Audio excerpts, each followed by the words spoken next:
Welcome to Suara Kerja. Assalamualaikum warahmatullahi wabarakatuh. Kembali lagi bersama saya Mahfud dalam Suara Kerja. Dalam video kali ini saya akan coba sharing kepada teman-teman semua satu hal yang menurut saya cukup penting ya. Dan sebenarnya hal ini cukup sederhana, namun ternyata masih cukup banyak saya temukan para pencari kerja masih pada kebingungan.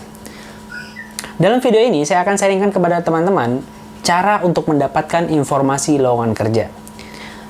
Ada beberapa cara untuk mendapatkan informasi lowongan kerja ini. Cara pertama adalah cara offline.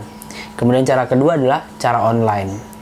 Kalau cara offline bentuk-bentuknya cukup banyak ya teman-teman. Mungkin teman-teman sudah cukup familiar dengan istilah job fair, pameran kerja, di mana dalam pameran tersebut cukup banyak perusahaan-perusahaan yang membuka lowongan kerja, dan biasanya para pencari kerja pun secara bergerombol, secara berkerumun, dan dalam masa yang cukup banyak datang ke tempat tersebut untuk melamar pekerjaan. Itu job fair.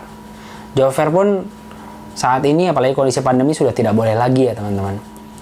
Bentuk offline lainnya cukup banyak. Teman-teman bisa langsung datang ke disnaker setempat sesuai domisili teman-teman. Jadi biasanya di kantor dinas tenaga kerja itu sudah ada papan informasi. Jadi di papan informasi tersebut sudah ada informasi-informasi lowongan kerja yang berada di kota tersebut. Nah, teman-teman bisa tuh langsung datang ke disnaker setempat untuk melihat-lihat pengumuman-pengumuman kira-kira ada informasi lowongan kerja terbaru apa di kota tersebut. Bentuk offline lainnya juga teman-teman kalau mau nyari informasi lowongan kerja bisa langsung datang ke kantor pos. Jadi biasanya juga kantor pos menyediakan papan informasi lowongan kerja. Jadi teman-teman bisa melihat di sana kira-kira ada informasi lowongan kerja apa nih yang bisa teman-teman lamar. Bentuk offline lainnya juga referensi. Jadi misal teman-teman punya teman yang sudah kerja di tempat lain, yang sudah bekerja saat ini, mereferensikan informasi lowongan kerja kepada teman-teman. Nah, itu juga salah satu bentuk offline teman-teman.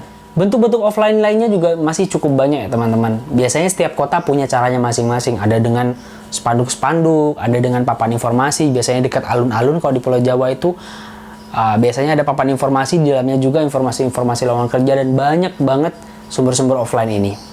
Cuman memang offline ini butuh effort teman-teman.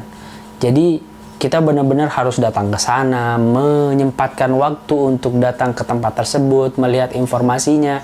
Nah, itu effort yang harus kita keluarkan. Bahkan kalau job fair beberapa dulu, itu masih harus bayar.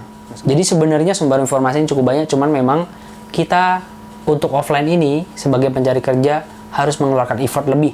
Effort secara biaya, effort secara tenaga, effort secara waktu. Makanya biasanya para pencari kerja saat ini sudah kurang berminat nih untuk mencari informasi melalui offline.